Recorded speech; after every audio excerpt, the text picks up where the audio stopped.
Buenos días, soy la profesora Milagro Mateus, titular de la Escuela de Enfermería de la Facultad de Medicina de Luz, secretaria docente de la escuela y coordinadora de la Comisión de Currículum.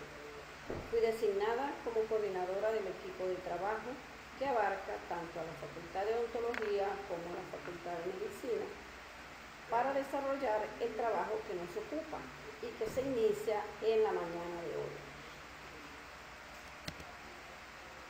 El desarrollo del trabajo está orientado en estas séptimas jornadas de pregrado a la evaluación del currículo universitario desde la era de la sociedad del conocimiento, la era digital, el contexto laboral y el futuro de las profesiones, para favorecer o ir hacia la construcción de una nueva universidad.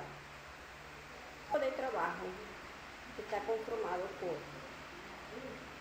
integrantes de la Facultad de Medicina, mi persona, la profesora Carmen Victoria Flores, coordinadora de la sección de planificación curricular de la Facultad de Medicina, la doctora Tibisay Rincón, directora de la Escuela de Medicina, magíster Carmen Zavala, directora de la Escuela de Enfermería, doctora Ealis López, directora de la Escuela de Nutrición y Dietética, doctora Evelyn González, directora de la Escuela de Bioanálisis, doctor Diego Muñoz, coordinador de la Comisión de Currículum de la Escuela de Medicina.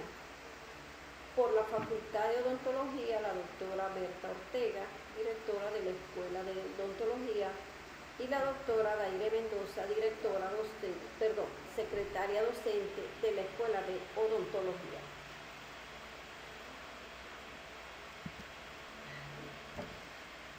El propósito general del trabajo está direccionado a evaluar el currículo universitario de Luz desde la era de la sociedad del conocimiento, la era digital, el contexto laboral y el futuro de las profesiones, para proponer estrategias que permitan contribuir a la construcción de una nueva universidad. En el desarrollo del trabajo consiste en dar respuesta a 6 preguntas puntuales, donde cada pregunta, en un trabajo colaborativo de equipo, se hará la documentación, disertación y exposición respectiva. En estos momentos se dará inicio a la exposición de la primera parte del trabajo para dar respuesta a la primera pregunta: ¿cuáles son las exigencias de la era de la sociedad del conocimiento, de la era digital y de la información para la formación profesional?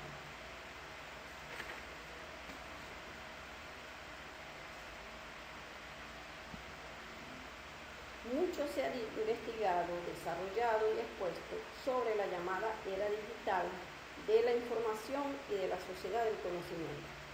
Pero claro está, no todo está dicho. Se pudiera decir, como dicen los periodistas, estamos en la noticia en desarrollo.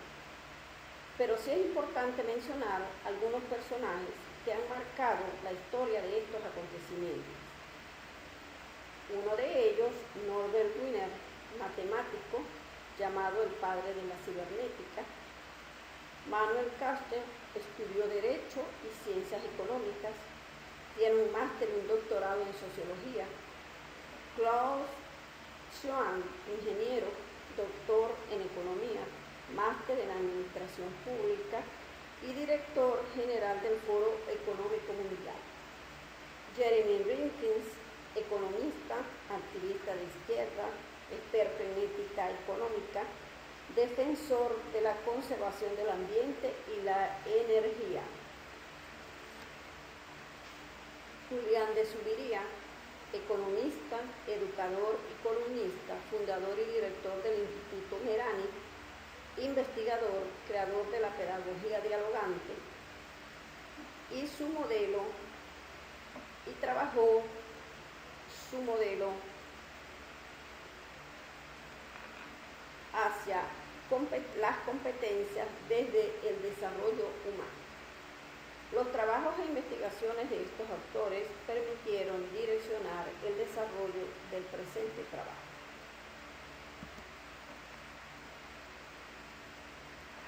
Haciendo una revisión por los orígenes digital podemos decir que se remonta al mismo siglo XVI y XVII, con los trabajos de Leibniz, quien para esa época ya trabajaba en la aritmética binaria y una máquina aritmética. Él manifestaba que el pensamiento puede manifestarse en el interior de una máquina. Para la década de los años 40, en pleno desenlace de la Segunda Guerra Mundial, surgieron las primeras máquinas inteligentes, llamadas máquinas de encriptación o enigma, creadas por el servicio secreto alemán para el resguardo de claves, informaciones, estrategias.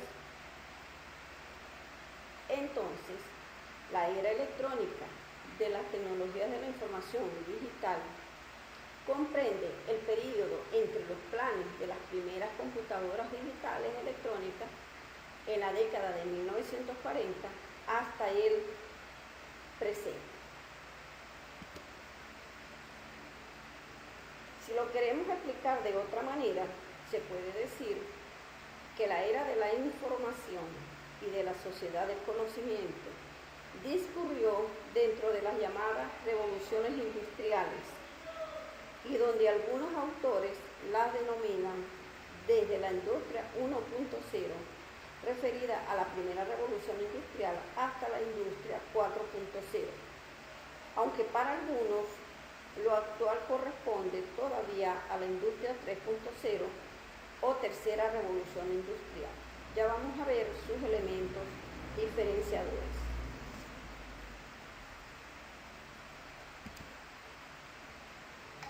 La tercera revolución industrial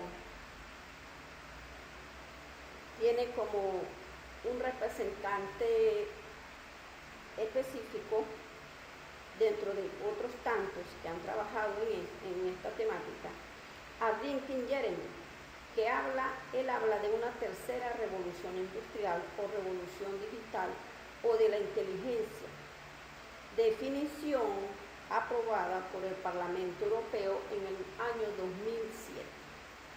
Esta revolución industrial se inició en la década de los años 60. Se conoce también como revolución del ordenador, caracterizada por el desarrollo de los semiconductores, la computación mediante servidores.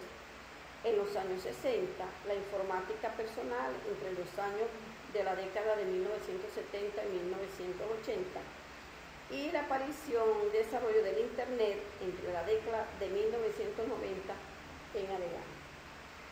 Aunque Rinkin va mucho más allá de lo puramente tecnológico, en el transcurrir de la historia se ha evidenciado que una vez que las revoluciones industriales o tecnológicas se ponen en marcha, las transformaciones o cambios se producen con rapidez y se mantienen en el tiempo.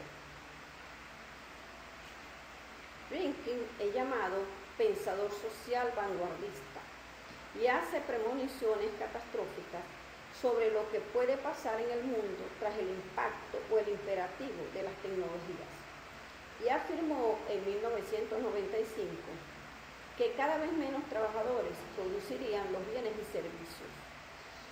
Él defiende la convergencia entre las nuevas tecnologías y los nuevos mecanismos de obtención de energía.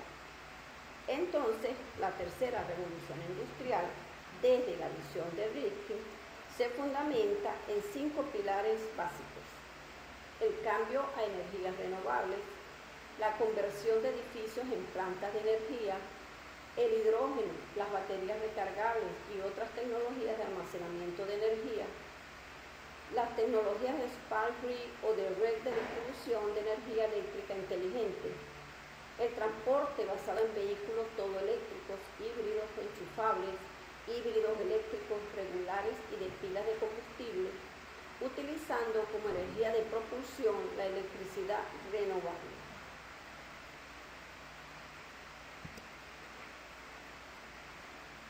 Con miras a que la tecnología aplicada a la conservación y almacenaje de la energía renovable favoreciera una mejor vida en la sociedad y se distribuyera fluyera equitativamente y se conservara el ambiente.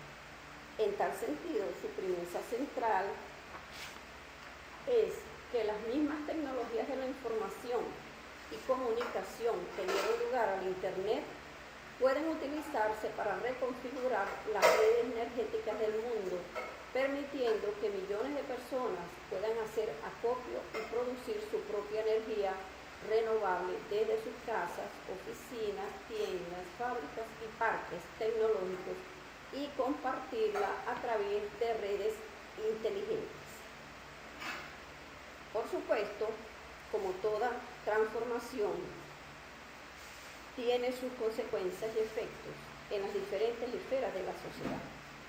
Se resaltan tres estamentos determinantes: el empleo, la mano de obra y la formación o las profesiones, que son estamentos que se han visto fuertemente afectadas o influenciadas por estas revoluciones industriales. Entonces hay una consecuencia directa. Los niveles de cualificación y los estilos de gestión de la mano de obra de la tercera revolución industrial serán cualitativamente distintos, lo que significa que se necesita mano de obra cualificada, adaptada a las transformaciones científicas y técnicas presentes y futuras.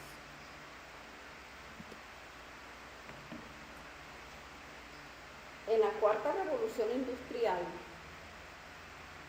un fiel representante es Klaus Schwab. Él manifiesta que la tercera revolución industrial terminó a finales del siglo pasado y se inicia una nueva era de la revolución digital.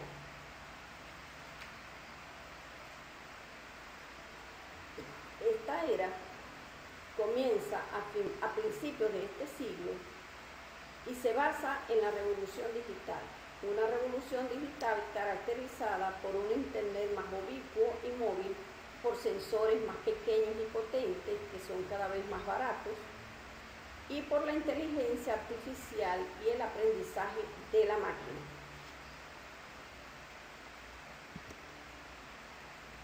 Esta revolución industrial o cuarta revolución industrial tiene unas características fundamentales según el autor.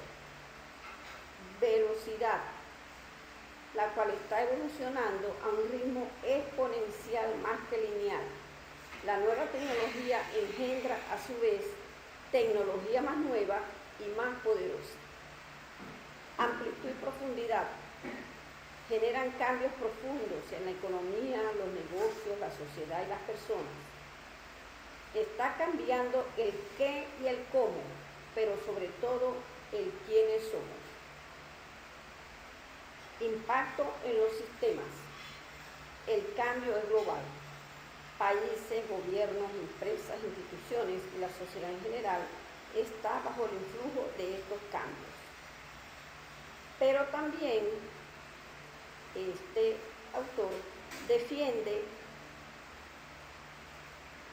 que debe asegurarse que en esta revolución industrial gire alrededor del empoderamiento y los seres humanos, en lugar de que sea divisoria y deshumanizante.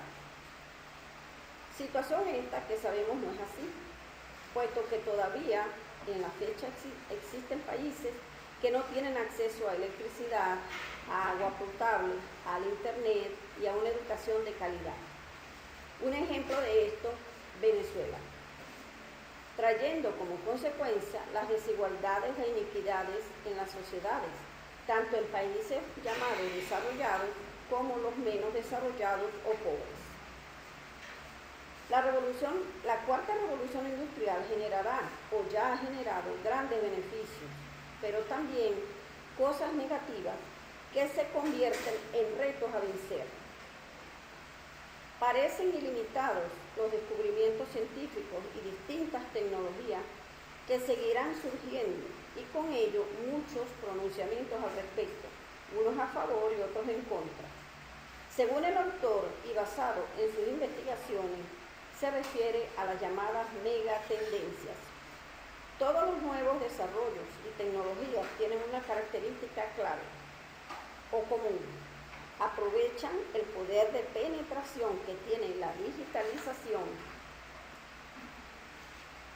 y las tecnologías de la información.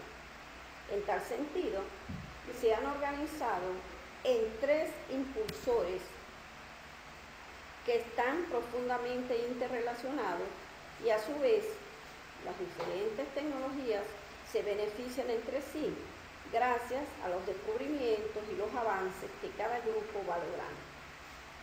Estos 3 impulsores están identificados como físicos, digitales y biológicos. Dentro de los físicos hay 4 manifestaciones tangibles. Ya existen vehículos autónomos, drones, aviones, la impresión 3D, robótica avanzada, robots que cada vez van a ser más adaptables y flexibles, y la existencia de nuevos materiales que son más ligeros, sólidos, reciclables y adaptables. Desde lo digital hay mayor desarrollo de las tecnologías conectadas a plataformas varias. El Internet ahora se denomina el Internet de las cosas, sensores, monitoreo remoto, etc. Desde lo biológico ya llevó bastantes años, pero ya se llegó a descifrar la estructura del genoma humano, lo que permitirá hacer programaciones genéticas, entre otras. Adelantos que servirán para tratar enfermedades, curar el cáncer, el SIDA, enfermedades autoinmunes, pero que también pueden traer consecuencias nefastas si estos adelantos biológicos pueden ser utilizados con otros fines que respondan más a intereses particulares o a intereses de ciertas potencias y no a los intereses sociales o de una buena convivencia mundial. Todo esto nos llama a la reflexión desde varios vértices, pero sobre todo desde lo ético, lo moral y hasta lo espiritual, hacia lo que está o no permitido y de lo que está por venir.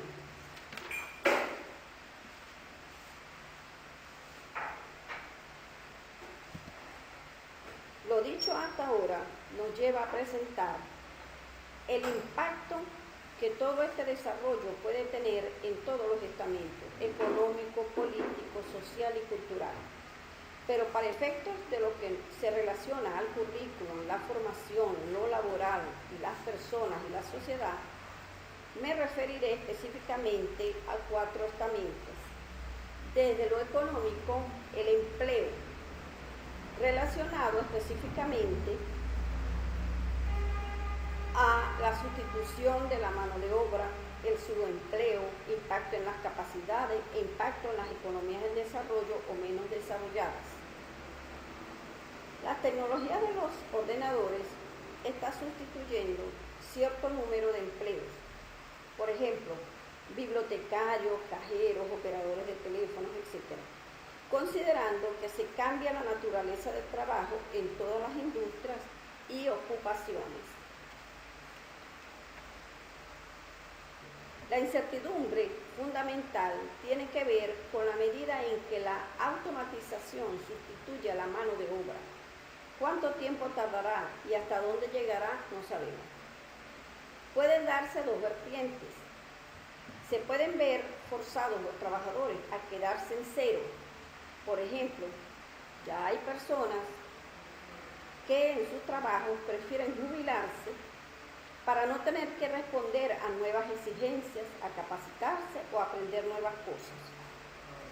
O por el contrario, pueden utilizar sus actitudes en otros lugares. Por ejemplo, dejan el trabajo que toda la vida han desarrollado, o su profesión, o para lo que se prepararon, y se dedican a trabajar en otras o emprenden otras tareas. En segundo lugar, A este efecto de destrucción de la mano de obra o del empleo, se acompaña un efecto de capitalización, dice el autor, en el cual la demanda de nuevos servicios y bienes aumenta y conduce a la creación de nuevas ocupaciones, de empresas inclusive. Las referencias internacionales y nacionales latinoamericanas documentadas por organismos como la UNESCO, la CEPAL, la OEI y la OIT evidencian que la brecha del desempleo, el subempleo y sustitución de mano de obra cada día va en aumento.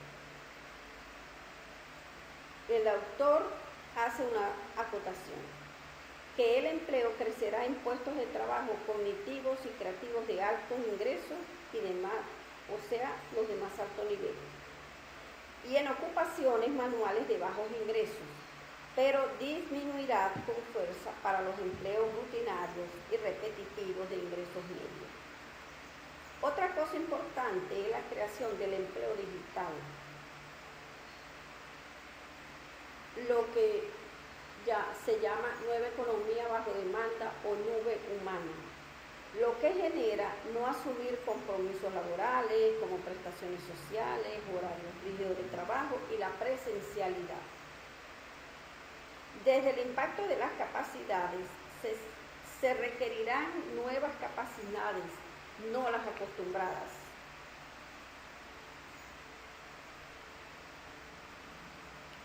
Desde la importancia del propósito, la gente necesita saber que es parte de algo, que forma parte de una organización, de un grupo de trabajo, que comparte intereses, metas, no solamente que pueda hacer trabajo o pertenecer a un grupo de personas que solamente interactúan desde lo digital, desde si se necesita o no su trabajo, entonces todo es desde la vía virtual o digital, que eso es uno de los adelantos, eso es importante, eso ha servido, es una buena estrategia, pero desde el punto de vista como persona,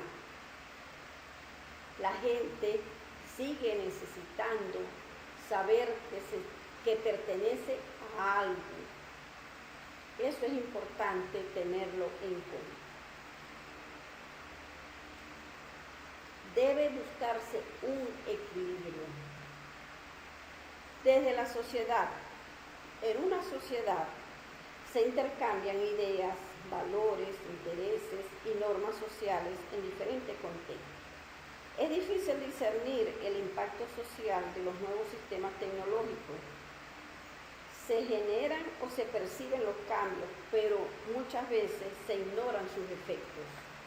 Aquí se presentan dos de las manifestaciones más importantes del cambio social. La desigualdad que ejerce presión sobre la clase media y cómo la integración de los medios digitales está cambiando la forma de que las comunidades se forman y se relacionan. Desde la desigualdad y la clase media, esto guarda relación con lo anterior descrito hasta ahora con respecto al empleo y la mano de obra.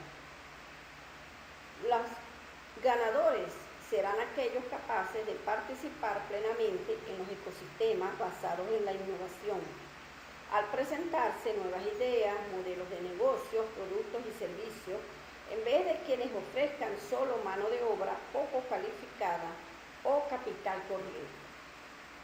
Esta desigualdad, según algunos epidemiólogos británicos que hicieron investigaciones al respecto, presentan datos que indican que las sociedades desiguales tienden más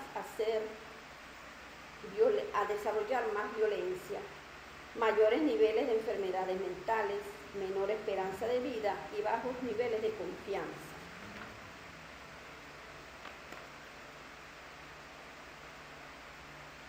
Hoy día, el trabajo de la clase media ya no garantiza un estilo de vida de clase media, y en los últimos 20 años, los 4 atributos tradicionales del estatus de la clase media, como era la educación, la salud, las pensiones y la vivienda propia, se han comportado peor que la inflación.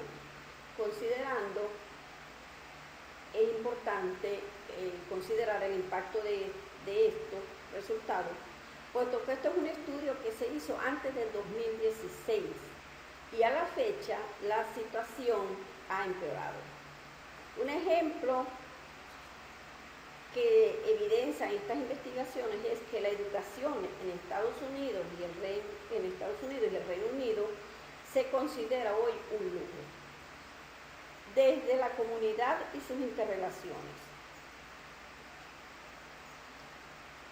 Tenemos que ha surgido, digamos, una nueva visión de sociedad, la sociedad centrada en el yo, que también lo expresa Koster, la sociedad centrada en el yo, un proceso de individualización y aparición de nuevas formas de pertinencia y comunidad. A diferencia del pasado, hoy el sentido de pertenencia a una comunidad se ha sustituido por intereses, valores individuales, proyectos personales, más que por el espacio, por el trabajo y la familia. Por ejemplo, ahora ya no existe la necesidad de reunirse, porque las plataformas digitales te permiten mantenerte conectado a escala individual o colectiva y a distancia. Se eliminan fronteras o nos comunicamos a través de ellas, sean religiosas, culturales, económicas, políticas, etc. Por supuesto, tiene sus beneficios, y un ejemplo es el uso de esas herramientas digitales para desarrollar las actividades académicas que en esta pandemia nos ofreció la oportunidad de utilizar dichas plataformas para poder desarrollar las actividades. Pero esto también tiene sus riesgos y abre mayor brecha de la desigualdad entre los que tienen acceso y los que no los tienen. Entonces surge lo que se conoce como desempoderamiento en la población o en los individuos. Desde el punto de vista del individuo, en este aspecto, cabe la pregunta, ¿quiénes somos actualmente? Se evidenciarán cambios importantes en la identidad y sus múltiples facetas relacionadas. Nuestro sentido de la privacidad, sentido de la propiedad, hábitos de consumo, tiempo dedicado al trabajo y al ocio, pueden generarse un sentido de engrandecimiento que nos lleve a cuestionar la naturaleza misma de la existencia humana. Aquí entran en juego los dilemas éticos y la brecha generacional. E igualmente nos estaremos enfrentando a los que se sientan empoderados porque manejan las tecnologías de la información y la comunicación, porque manejan las plataformas digitales, con respecto a aquellos que no tienen acceso a las mismas. Entonces se pone en juego lo que el autor denomina o identifica como identidad moral y ética. Las sorprendentes innovaciones de la cuarta revolución industrial, desde la biotecnología hasta la inteligencia artificial, están redefiniendo lo que significa ser humano. Se está ante los umbrales de cambios drásticos hacia la longevidad, la cognición y las capacidades. Hay que poner en la palestra las respuestas a cuestiones como prolongación de la vida, bebés de diseño, extracción de la memoria y mucho más. Considerar la manipulación de los increíbles descubrimientos por personas inescrupulosas a quien solo les interesa el poder del dinero. Por ejemplo, ha salido en noticias y en las redes si el virus del COVID fue manipulado en laboratorio y creado como arma de destrucción. Puede que se quede en simples especulaciones.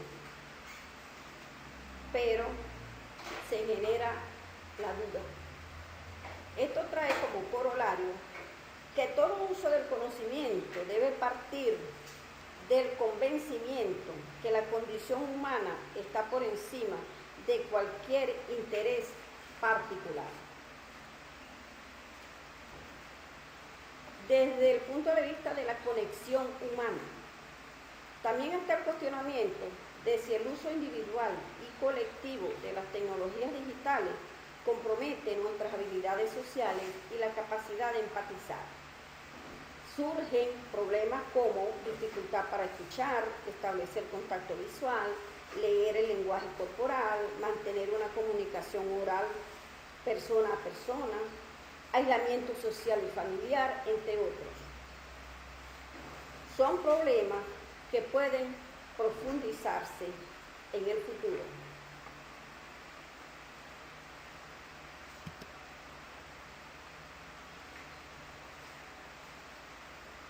Todo esto genera impacto en las profesiones y pudiéramos pensar en cuál será el futuro del trabajo y de las profesiones.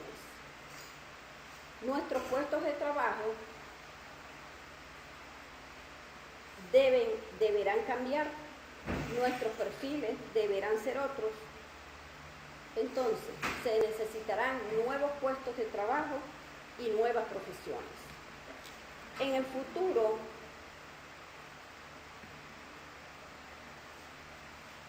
se emergerán, según dice el autor, nuevos puestos y nuevas profesiones impulsados tanto por factores tecnológicos. La tecnología exige nuevas capacidades, más empoderamiento, creatividad, ¿verdad? Puede esas mismas innovaciones estar sometidos a factores como presiones demográficas, desplazamientos humanos, inmigración, desde los cambios geopolíticos, por ejemplo, conflictos de países, guerras.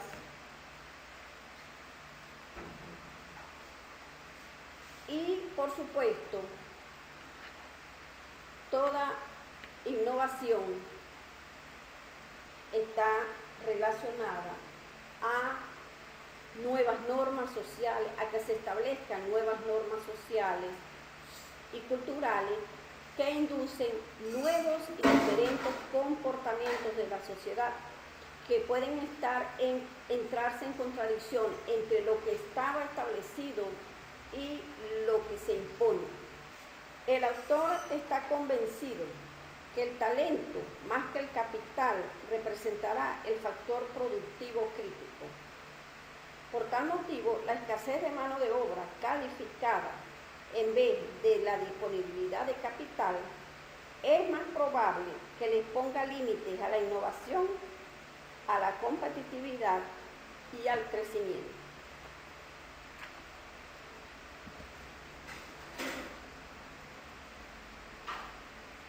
Por lo tanto, el futuro del trabajo y de las profesiones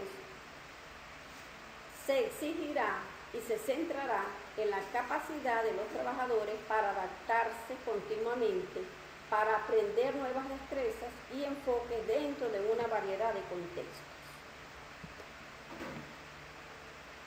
¿A qué nos enfrentamos? Hay un aumento de la brecha digital, entorno de creciente desigualdad, exclusión social, movimientos extremistas, aumento en las migraciones, aumento de la violencia y deterioro de la salud, entre otros tantos. Ahora bien, siempre hay un camino. En estos momentos, desde la cuarta revolución industrial, el autor se enfoca y dice que hay que cultivar y aplicar la inteligencia, y él habla de 4 inteligencias: la inteligencia contextual, representada por la mente; la inteligencia emocional, representada por el corazón o los sentimientos; la inteligencia inspirada en el alma, la inteligencia física de la conservación del cuerpo. Él habla y dice que hay que aplicar la sabiduría colectiva. Debe haber una conjunción de nuestras mentes, corazones y almas. Yo haría una analogía con los 7 saberes necesarios para la educación del futuro que publicara Edgar Morin en 1999, donde se menciona que hay que desarrollar y enseñar a nuestras generaciones las cegueras del conocimiento entre el amor y la ilusión, los principios de un conocimiento pertinente, enseñar la condición humana, enseñar la identidad terrenal, enfrentar la incertidumbre, enseñar la comprensión, enseñar la ética de género. Esto, a mi entender, sigue vigente y por lo tanto totalmente pertinente. Entonces, desde lo contextual, nos referiremos a cómo entendemos y cómo aplicamos el conocimiento. Desde lo emocional, cómo procesamos e integramos nuestros pensamientos, sentimientos y cómo nos relacionamos con nosotros mismos y con los demás. Inteligencia inspirada, el alma. Cómo usamos un sentido de propósito individual y compartido. Desde lo físico, el cuerpo, cómo cultivamos y mantenemos nuestra salud y bienestar, así como la de aquellos que nos rodean. Debe haber una conjunción o integración de estos elementos y un equilibrio que lleven al ser humano a utilizar el conocimiento bajo la premisa fundamental de mantener los principios de no maleficencia, del bien común, del respeto a la vida, el respeto a las diferencias, el amor por la vida y por los demás. Es decir, actuar con conciencia, ética y amor.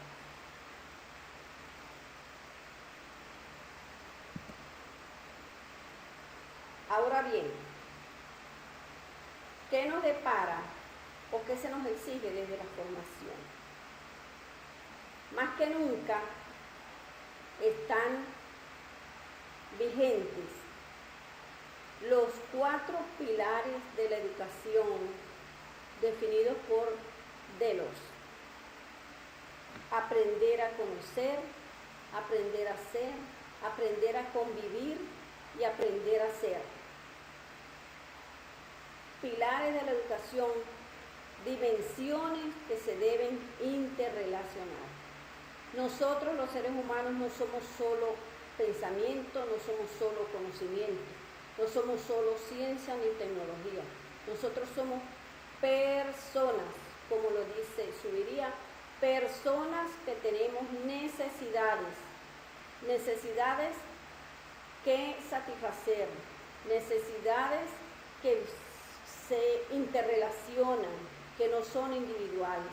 Nosotros tenemos unas necesidades desde las afectivas, de Subiría las habla como son, digamos que son las primeras, afectivas, estéticas, intelectuales, cognitivas, sociales y laborales.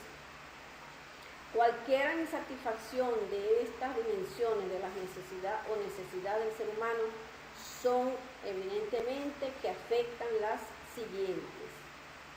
El modelo de competencias desde el desarrollo humano, hablamos de que nosotros los seres humanos debemos ser seres integrales.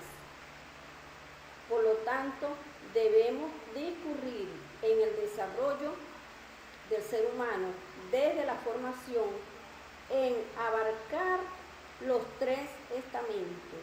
Nosotros debemos propender a nuestros estudiantes que desde la formación debemos desarrollar en ellos tanto lo cognitivo, el entender y comprender, lo práctico, porque hay que saber hacer y transferir lo que se aprende, los conocimientos, pero también el área valorativa, que tienen que ver con el convivir y el ser. ¿Quiénes somos? ¿Hacia dónde vamos? ¿Qué espera la comunidad, la sociedad, el mundo de nosotros? ¿De qué manera nosotros, desde nuestra ética, nuestros valores, nuestra condición humana, somos capaces de aplicar el conocimiento que recibimos? Por eso es que la interrelación es vital y debe haber un equilibrio entre lo que se sabe, lo que se hace y se practica con lo que somos o con lo que pretendemos ser. No habrá un equilibrio en la sociedad si nosotros no formamos a nuestros estudiantes desde esta visión de integralidad. Por eso trae a colación esta parte de las competencias desde el desarrollo humano, porque yo considero que esta es una parte fundamental que nos involucra a nosotros los educadores, y no solamente a nosotros los educadores, nos debe involucrar a las instituciones educativas como tal y a los gobiernos, porque todos somos entes integrantes de un mismo sistema, que tenemos que ir y hablar un mismo lenguaje. Ahora bien, también yo lo denomino limitaciones y controversias. Otras personas lo verán desde otro punto de vista. ¿Por qué? Porque nosotros sabemos qué debemos hacer, pero la pregunta es, ¿lo hacemos?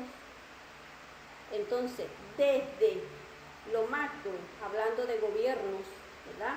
Desde la geopolítica, desde los gobiernos, desde las políticas que establecen acuerdos, desarrollo, producción y acciones. Hay mucho escrito sobre el tema, hay muchos pronunciamientos de los organismos internacionales, mucho que se escribe, pero poco lo que se hace, o por lo menos las investigaciones, los informes que hay hasta el momento, emanados inclusive de esas mismas organizaciones, dicen que se piensa de una manera, pero se acciona de otra, y los resultados son evidentes. Siguen las brechas de la desigualdad, de la inequidad social, y por supuesto siguen los problemas a consecuencia de esto. Desde el punto de vista de las instituciones educativas, tanto públicas como privadas, deben haber cambios profundos en la visión de la universidad y adaptarla a los nuevos tiempos. ¿Por qué? Porque las instituciones educativas deben ir y asumir la transformación, la innovación y presentar igualdad de oportunidades para todos.